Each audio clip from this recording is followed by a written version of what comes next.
Later this morning, pretty soon as a matter of fact, the Senate will begin debate on S4, which we are calling the Improving America's Security Act. As you know, this bill will enact the unimplemented recommendations of the 9/11 Commission. It will attempt to approve on some of the poorly implemented recommendations of the 9/11 Commission, and it makes some recommendations that we just think will improve America's security, both from terrorist attack and from natural disasters. The 9/11 Commission's former members support this bill. We thank Chairman Lieberman for the leadership that he has shown, and the members of the committee who have considered the priority of doing that which seemed obvious to the members of the 9/11 Commission, and which is even more obvious, I think, to the American people, who rightly question why, after 5 years, more has not been done to put our country on a footing that makes us safer. I think we all collectively feel a very strong sense of urgency that we're 5 years down the road since 9/11, and we haven't gotten 5 miles down the road in terms of making America as safe as we want it to be. And as a representative of an organization that is a first responder, it is very critical that this bill be passed.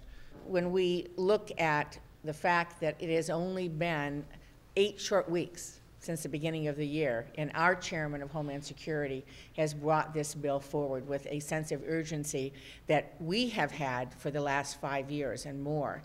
I also am very grateful. We thank our leader, as Senator Lieberman said. Senator Reid has recognized that sense of urgency as well and has placed this as a top priority. Let me mention some of the highlights of the bill. It will improve the security of all Americans by improving the gathering and sharing of intelligence, not just among federal agencies, but among federal, state, and local agencies. And this gets at the pre-9/11 infuriating problem of the failure to connect the dots, to see the plot, to stop it before the terrorists could have carried it out. Secondly, this bill will establish for the first time a dedicated grant program to promote interoperability. If it's one thing that the World Trade Center showed us, is that we, in fact, have a system, a communication system in crisis. It does not work. People were running into buildings when they should have been running out of buildings. There was an unacceptable inability of different first responders to communicate in a crisis. The inability of firefighters and police officers to communicate with one another at the World Trade Center on 9/11/01 cost us lives. We have known since this happened that this is a critical issue that needs to be resolved. And again, we have a sense of urgency. We have had a sense of urgency about this. And I'm very proud of Senator Lieberman's leadership and the committee coming together in a bipartisan way now to begin to move this forward as quickly as they have. This bill will authorize more money for first responders and Homeland Security grants generally based on primarily on risk. And fourth, it will increase the protection of the privacy and civil liberties of the American people, which after all is what we are fighting to defend in the war on terror. It is those civil liberties that, after all, we strive to protect against the kinds of people who come from closed societies and would impose such societies on others. And so we have to keep in mind what it is we're fighting for through all of this. 9/11 showed us how vulnerable we were as a nation to terrorist attacks. The 9/11 Commission gave us a plan for closing some of those vulnerabilities. We adopted a significant percentage of their recommendations in 2004, but the Commission members came back and told us in December of 2005 that there was still a lot to be done. it is the intention of this bill to complete that work.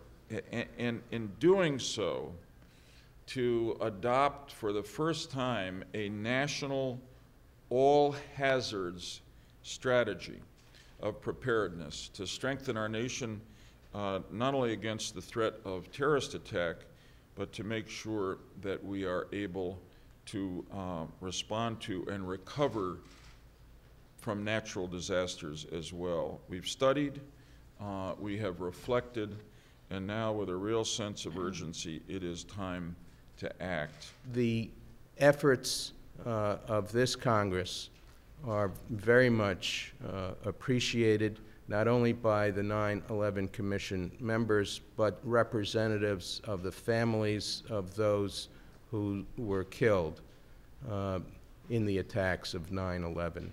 They have been an inspiration to all of us.